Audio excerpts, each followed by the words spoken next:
Spiritual growth is actually very, very simple. We make it very, very difficult, therefore it's difficult.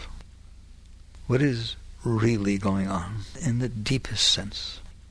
There is this thing called consciousness, awareness.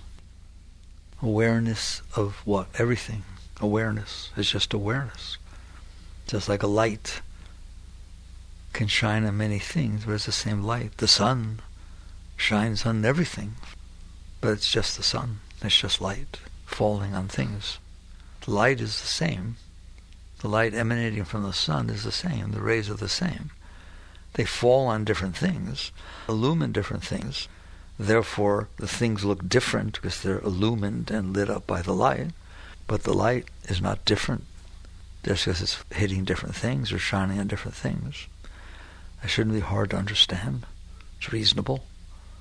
Consciousness, that's what they call it, the light of consciousness. Because the properties of consciousness are similar, not the same as, but similar to the properties of light. Consciousness shines or emanates or projects onto objects. The consciousness doesn't actually go anywhere. The sun doesn't go anywhere. It just sits out there 93 million miles away, and it emanates. I like that word. It emanates itself. The rays are no different than the sun. They're just emanating from the sun. So consciousness doesn't go anywhere. You can sit in this chair or wherever you're sitting, and you can look at your hand. Then you're conscious of your hand. If you really stare at your hand, focus completely on your hand, then there's nothing else anywhere, because your consciousness is only aware of your hand. If you take your hand down, you just stop focusing your consciousness on a particular object. And all of a sudden your consciousness is able to fall on more things. Like a light that's focused one-pointedly on something, a spotlight, versus a broad beam of light. So your consciousness can focus anywhere you want it into a tiny little spot. Just focus on that. Or it can focus on everything. Please understand this. You're just like the sun. The sun stays where it is, but it shines. So your consciousness emanates out, but it can focus on a given object.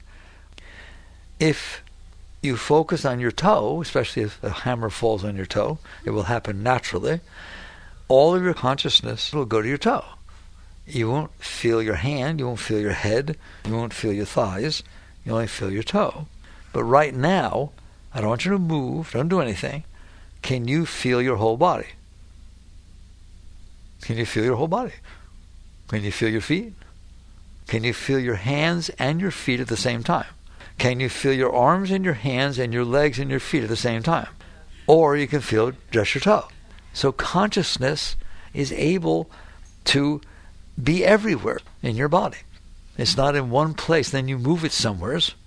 You can focus on just one thing, and you do if something hurts more than something else, or something feels good more than something else, you focus on it.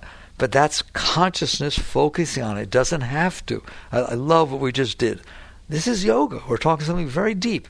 The fact that you can feel your whole body simultaneously. What's the time difference between when you feel your hand and you feel your feet? 0. They're simultaneous. Nothing has to go anywhere. Why? Because it's everywhere. So in relationship to your body, your consciousness is omnipresent. Is it not true that your consciousness is simultaneously on every part of your body if you want it to? All right, if you focus on it. But you can also focus it on something smaller. The consciousness did not change. You did not move. You didn't do anything. It's just a question of focus. Focus of consciousness. Okay. If you get that, and I know you do, the rest is simple. It's not simple to do. Can you feel your body all at once? You said yes. Have you ever got lost in thought? Okay, what does that mean? Who got lost? Your consciousness was not focused on your body. Did you still have a body? I'll bet you weren't feeling your feet and your hands. You were focused on your thoughts. Where did you have to go to get focused on your thoughts? Nowheres. Is it the same consciousness that got lost in your thought as the consciousness that was feeling your hands and your feet, but you weren't focusing on your hands and feet, you were focused on your thoughts? What about your feelings? Do any of you ever have feelings? Emotions, that kind of thing, you know what I mean? I don't have to describe it, do I? Can you get lost in your emotions? Can you just can't think straight? Since this happened, or since she died, or since he left me, I can't even think straight. I can't do any math. I can't go to school. I can't do anything. I'm an emotional mess. Whoa, congratulations. Can you feel your body? No. Can you use your mind? No. Did your mind break? No. It's the same mind. Did your body break? No. It's the same body.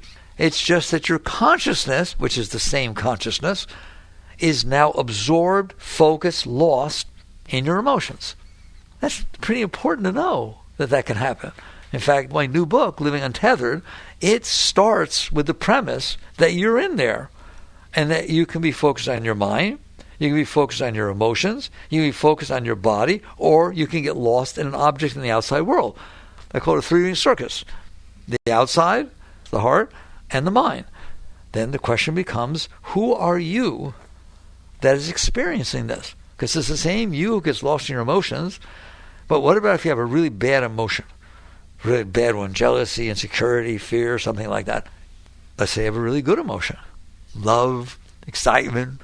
Is it the same you that experiences both of those? Is it the same you that experiences your emotion when they're messed up as the you experiences your emotion when they're wonderful? Obviously, it's the same you. That word I, you use the word I. I was feeling terrible, then I was feeling good. I was really upset, then something happened, and somebody called, and I was doing much better. I. You use the word I for your focus of consciousness. Okay? It's the same. You have no idea how important this is. This is the essence of spirituality. What is? Your emotions are not the essence of spirituality. You who's aware of your emotions is the essence of spirituality. You're the consciousness. Your mind is neither good nor bad nor right nor wrong. It's something you're aware of. Are you aware that sometimes you have bad thoughts? Are you aware that sometimes you have good thoughts? Are you aware that sometimes it gets quiet? I hope. That sometimes it's not so noisy in there? Can you go, and most cannot, but it's okay, can you go deep in meditation and come back and say, wow, that's the first time my thoughts completely stopped. There were no thoughts. How do you know? It is not as important that there were no thoughts as it is who was there when there were thoughts and who was there when there weren't thoughts. Who was there when love was flowing and who was there when insecurity and fear and jealousy were flowing. Isn't it the same you? That's what it means by the self. That is what the Atman is. That is what soul is. The essence of your being. You can be aware of lots of things. Your foot, your hand, your mind, your thoughts, your emotions. Oh, proliferate, right? How many things can you be aware of? A clock, a picture, a wall, a knot in the wall. I mean, lots of things you can be aware of, can't you? It's always the same you, though, isn't it? So if someone says, what is the essence of your being? It is your consciousness. It's not your body. Why? Because your body is just something you're aware of. Does your body get older? Was your body once this big? Is it the same you in there? Were you aware when you were 5 years old, going through your little dramas and wanting things and so on? Were you in there? When you looked in the mirror when you're 10, you looked in the mirror. There's a reflection. Was it the same reflection you see now? Was it the same you looking? These are the essence of spiritual questions. Not how long can you meditate or what mantra you're using. This is, who are you? I like when people say, I'm going to India, someplace in the Himalayas, because I want to find myself. You who's looking is the self. There is one part of your being that is always there. That's yourself. The fact that yourself has the problem of getting identified with what it's looking at, as opposed to always identifying with itself as the essence. This is, I am the essence of being.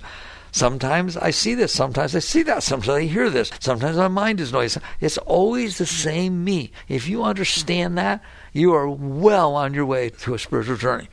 Because the only problem is you don't have to find yourself. You are the self. You're always the self. The problem is, and there is a problem, that you identify with what you're looking at or listening to, as opposed to identifying with the consciousness.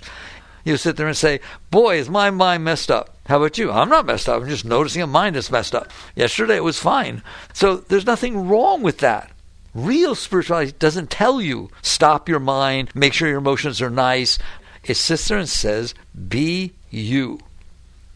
Be the self. Be the self. Know that I am the self. And there's a mind in there that gets weird. There's a heart in there that gets weird.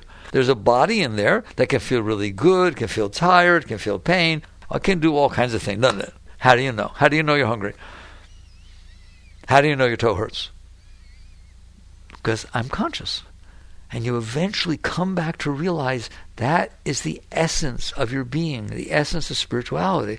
Now, at some point, somebody who hasn't explored this deep enough could say, well, so what? What's that got to do with my life? How about everything? What do you mean?